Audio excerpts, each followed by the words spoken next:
Abby didn't know what to do. Since her best friend was now an orphan, she convinced her parents to let Wendy stay with them until they graduated from high school. After that, she was going to move in with her aunt over the summer.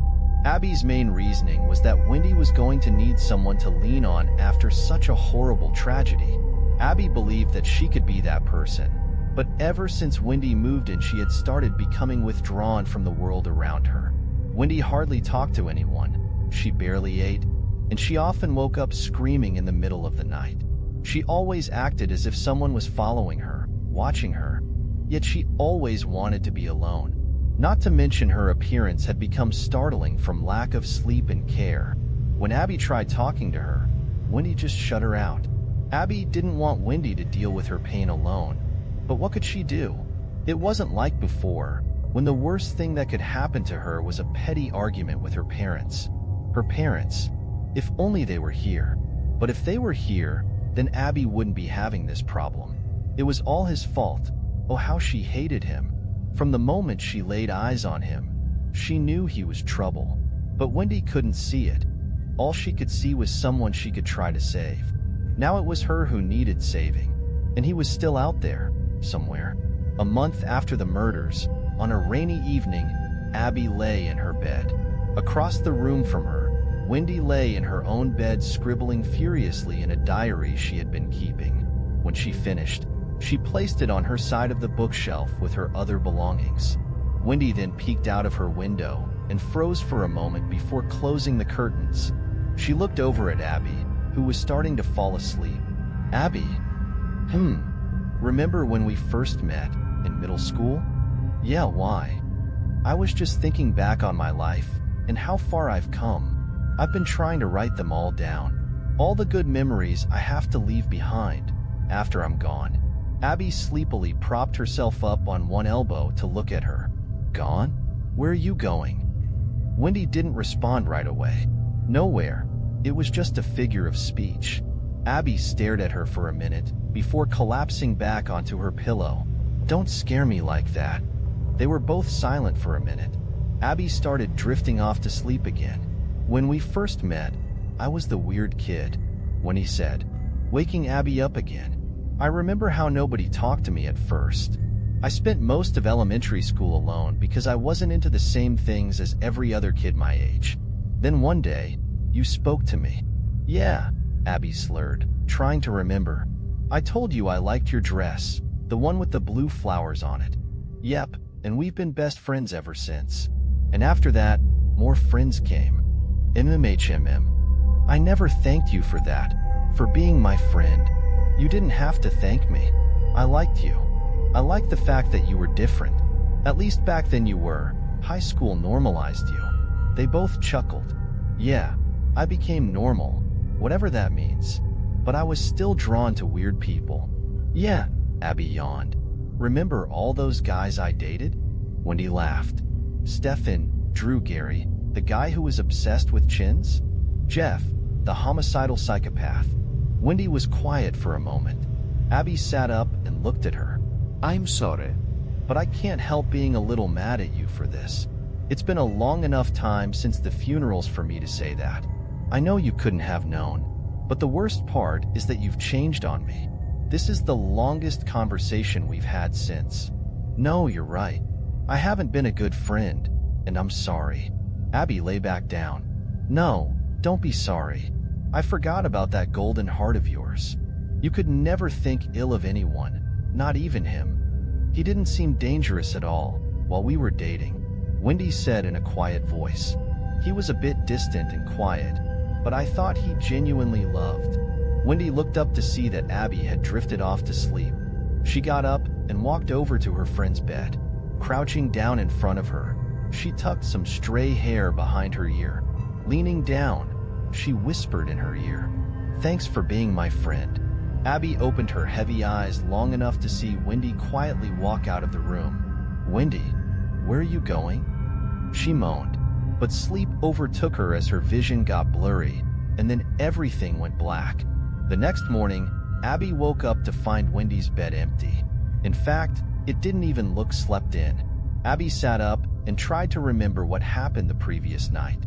All that talk about looking back on her life and thanking her for being her friend. It almost seemed like she was saying goodbye. Abby searched the house calling her friend's name, but she was nowhere to be found.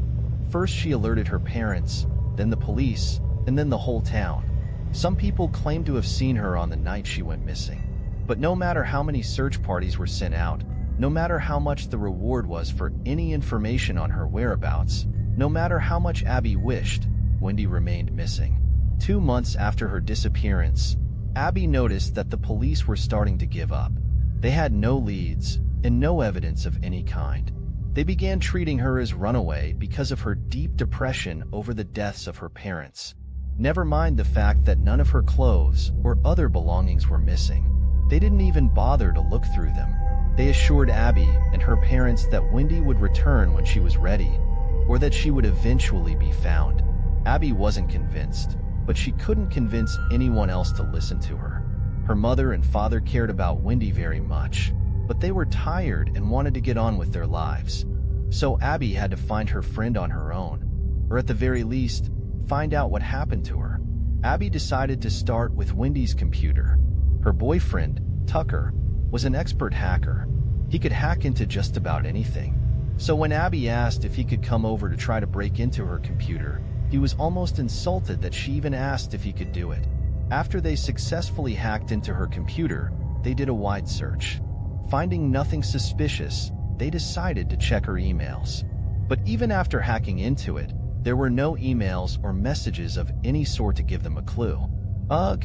Abby sat back in her chair, exasperated. This is hopeless. Don't give up yet, babe, Tucker said, getting up and massaging her neck. I'm sure there's no need for any of this anyway. She'll come back. Yeah, and when she does, I'm going to beat the living crap out of her. Shoo, he whispered. He massaged her neck a little bit harder, causing her to moan softly. Tucker smiled. Hey, I still have half an hour before I have to meet up with the guys. Your parents are out. Want to fool around a little? Abby leaned her head back to grin at him. I could use some comfort.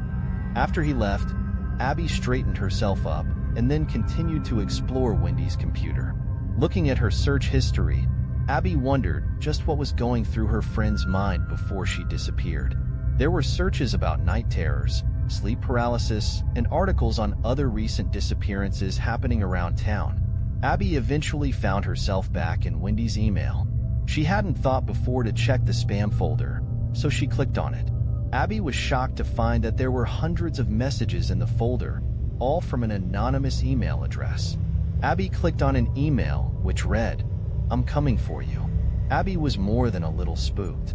She clicked on another one. Gonna get you, baby. Abby was frightened, but she clicked on another one, and another, and another. The more she read, the colder the chill creeping up her spine became. Don't try to run. No one can save you from me. There's no escape. There's nowhere to hide. You'll be mine again. You'd better not tell anyone, or they're next. The messages dated all the way back to the day after her parents' funeral. Abby shook her head as hot tears ran down her cheeks. So, she had been dealing with this all by herself for so long. No wonder she had changed so much and wouldn't let anyone in. Abby composed herself and clicked on the very first message sent to Wendy. I want you, but we won't be separated for much longer. Jeff is coming. Abby's hand flew to her mouth. Jeff, of course. There was no denying it now. Jeff had something to do with it. But first she needed more proof.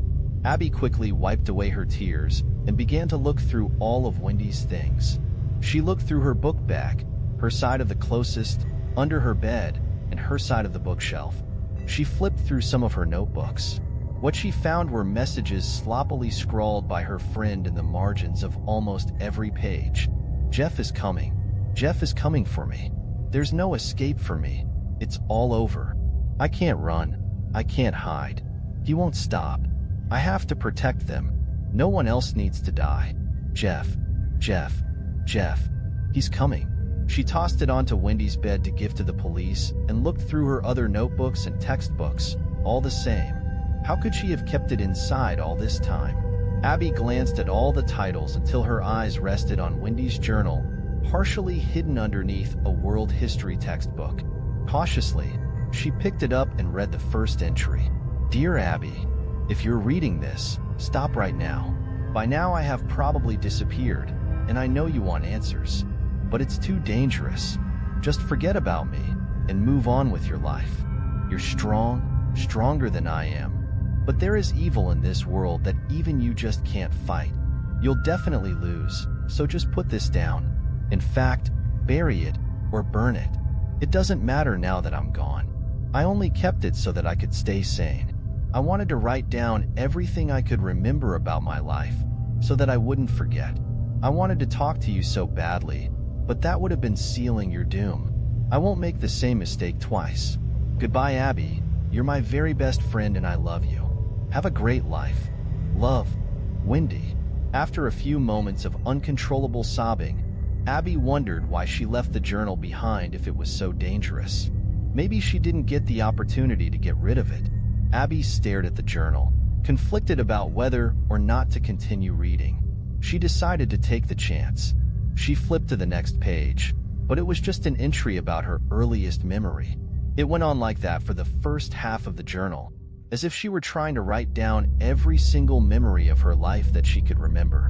Even the memory of when they first met was there. Abby smiled as she tried to blink back tears. But then it took a dark turn. Wendy began to write about nightmares that she had been having, one about a pale-faced figure chasing her through the cornfields. Abby had heard about that night when Wendy was telling the police about her parents' murder.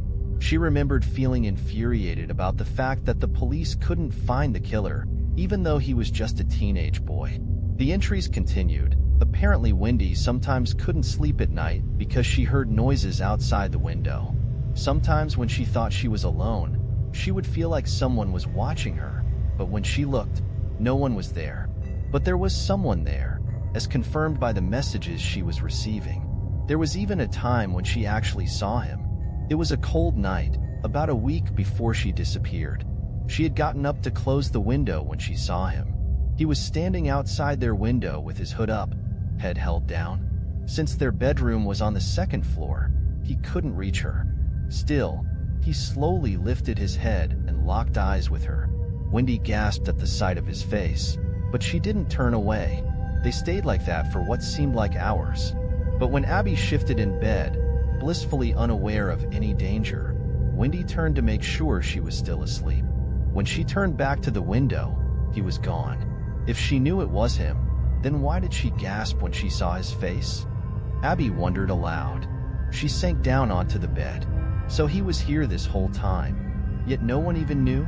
No wonder Wendy felt so alone. Abby continued to flip through the journal, reading about many more mysterious things happening to her and about Wendy's depression and loneliness.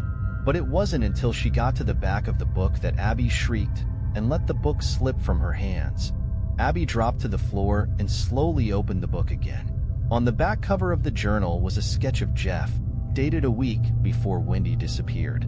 But this was no ordinary portrait. He still wore the Joker makeup, but his face was now horribly mutilated. His eyelids, nose, and lips were all missing. The only color on the picture was the area around his mouth where Wendy had scribbled in red ink. And underneath his picture, also written in red, was one last message. Jeff is here.